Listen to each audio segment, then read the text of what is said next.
No one in America knew it at the time, but on August 15th, 1969, the world was about to change forever. What started as a simple music festival on a quiet dairy farm in Bethel, New York, would become one of the most legendary, chaotic, unbelievable events ever captured on camera.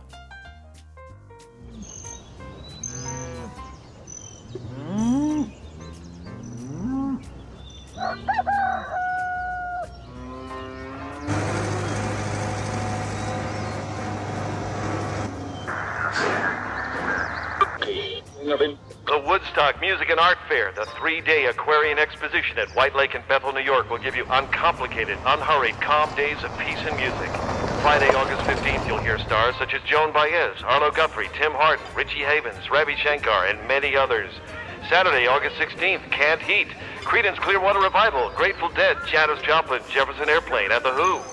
Sunday, August 17th, Blood, Sweat, and Tears, Crosby, Stills, and Nash, Santana, Jimi Hendrix, Johnny Winter, and that's not all. 400,000 young people, an entire generation searching for something real, something freeing, something bigger than the world they'd grown up in, all headed straight into the heart of what would become the most iconic weekend in music history. But behind the bright colors and flower crowns, behind the peace signs and guitar solos, Woodstock wasn't the dreamy, perfectly organized cultural miracle the history books like to pretend it was. It was messy, it was dangerous, it was overwhelming, and it was unlike anything America had ever seen. These newly uncovered photos, raw, unedited, and untouched for decades, reveal a side of Woodstock the world rarely sees. A version that's even wilder, even stranger, even more unbelievable than you imagine. Before anyone strummed a guitar or took the stage, chaos had already begun miles away. Campgrounds will be open for 2 days before the festival.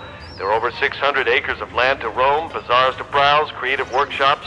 Heavy traffic is anticipated, so leave early if you wish to arrive on time. Tickets for the Woodstock Music and Arts Fair are $7, $14, and $18 for 1, 2, or 3 days and can be purchased in advance at most local record stores. No checks will be accepted at the gate. Be at the Woodstock Music and Arts Fair August 15th, 16th, and 17th in Bethel, New York.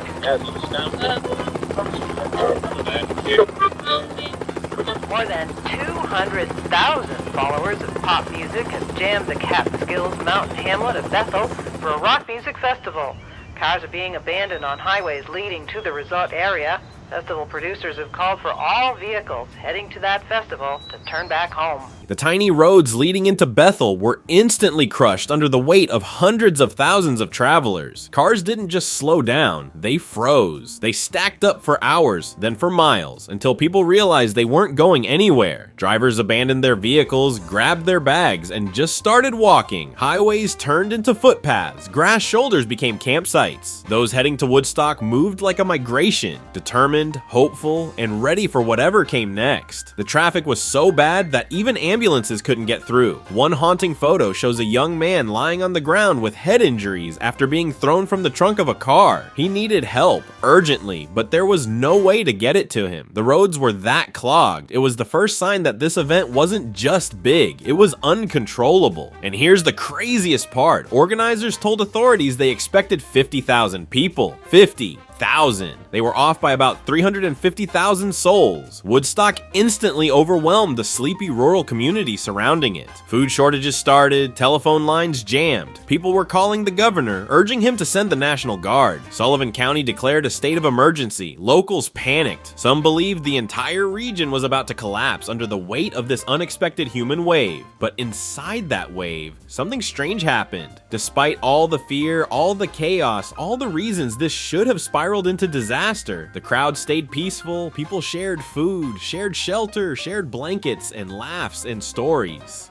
Every single photo from inside the festival grounds radiates an atmosphere of harmony that feels almost unreal by today's standards. It was as if the entire farm became a world of its own, a place where everyone agreed, consciously or not, that kindness mattered more than anything else. And the music sealed it. Jimi Hendrix took the stage with a power that echoed across the entire field. Joan Baez performed while 6 months pregnant, her voice carrying strength that broke through the exhaustion of the long weekend. Santana electrified the crowd. Janis Joplin howled through the microphone like her soul was on fire. The Who blasted through their set after midnight, sounding both ferocious and transcendent. Crosby, Stills, and Nash harmonized gently as the sun rose, their voices floating above thousands of exhausted, muddy, euphoric listeners. But not everything was innocent.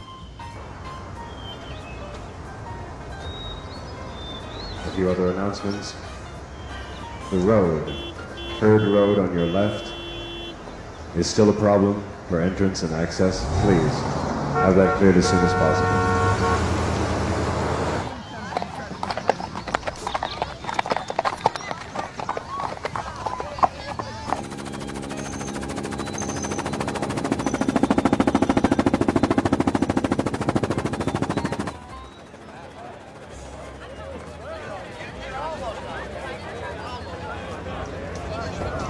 We're sorry for the technical necessities such as the crate.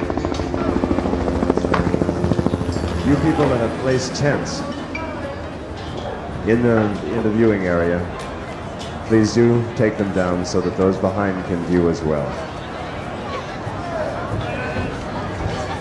In a situation such as this, we must return the responsibility to you. We are absolutely helpless without you. The one thing about us is we're a pretty big city right now, so we've got all sorts of things. Sam, can you get the monitors on? Richard Bach, get back to Eddie Kramer in the sound truck. Richard Bach, get back to Eddie Kramer. Before we begin, could we ask you please once again to leave the towers? And then in the same breath, thank you. These photos show the real Woodstock, a place where clothing was optional, inhibitions melted away, and a nearby pond became a playground of uninhibited freedom. Nudity was everywhere, casual, unself-conscious, and symbolic of a generation trying to shed everything their parents had forced on them. Drugs, they were everywhere too. Acid, marijuana, pills, everything. One infamous shot shows a group huddled under a hand-painted sign reading "Have a marijuana." People passed joints with strangers. Others tripped peacefully in the grass. But not all stories were gentle. There were overdoses. There were bad trips. 2 people died that weekend. One from heroin and another in a tragic accident when a sleeping festival goer was run over by a tractor. And yet in the middle of all that chaos, there were angels among the crowd. Volunteers built makeshift clinics. Nurses tended to strangers. People shared medical supplies flown in by helicopter. One photo shows 2 women providing emergency care to someone who collapsed. They weren't professionals, just people who saw someone in need and refused to look the other way.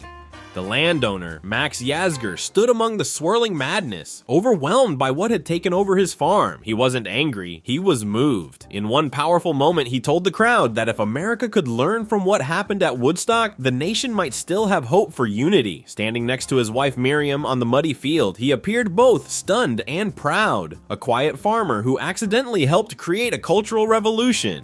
The festival was a musical miracle, but living in that miracle wasn't easy. When it rained, it poured. Mud swallowed the fields. People slept on the ground, soaked and shivering under blankets and plastic sheets. They were hungry, tired, sunburned, drenched, and still smiling. Every photograph captures faces that look exhausted, yet blissful, like everyone understood they were part of something bigger than themselves. Leaving Woodstock was almost as impossible as arriving. The mass exodus jammed the highways for miles.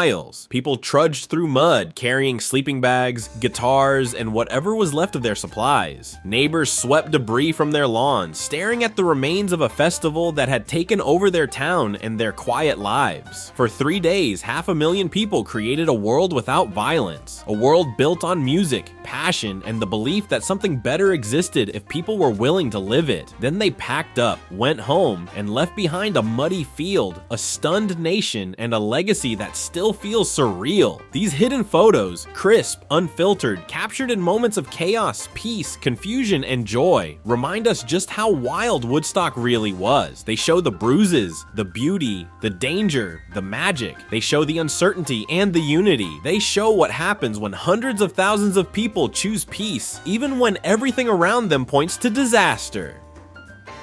Woodstock wasn't just a concert, it wasn't just a festival, it wasn't even just a moment, it was a turning point, one preserved in images that have stayed buried for decades. Now finally, you get to see the Woodstock that really existed, the one that was muddy, messy, reckless, and absolutely unforgettable, the one that proved that for a brief, unbelievable weekend, peace really did win.